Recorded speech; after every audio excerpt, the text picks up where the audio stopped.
बिस्मिल्लाहिर्रहमानिर्रहीम। अस्सलामुअलैकुम वरहमतुल्लाहि वबरकातुहू। मौत का वक्त रसूलुल्लाह सल्लल्लाहु अलैहि व आलिहि वसल्लम ने इरशाद फरमाया, मैं एक ऐसा कलमा जानता हूँ कि अगर मौत के वक्त कोई शख्स इसे पढ़ ले तो इसकी रूह राहत और इत्मीनान के साथ इसकी जिस्म से निकल जाएगी।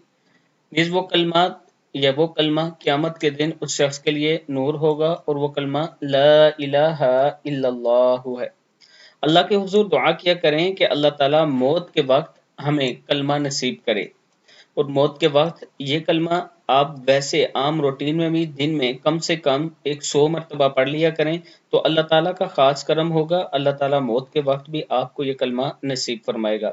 वीडियो को आप दोस्तों ने आगे ज़रूर शेयर करना है और अगर किसी दोस्त ने अभी तक हमारे चैनल को सब्सक्राइब नहीं किया तो ज़रूर कर लें।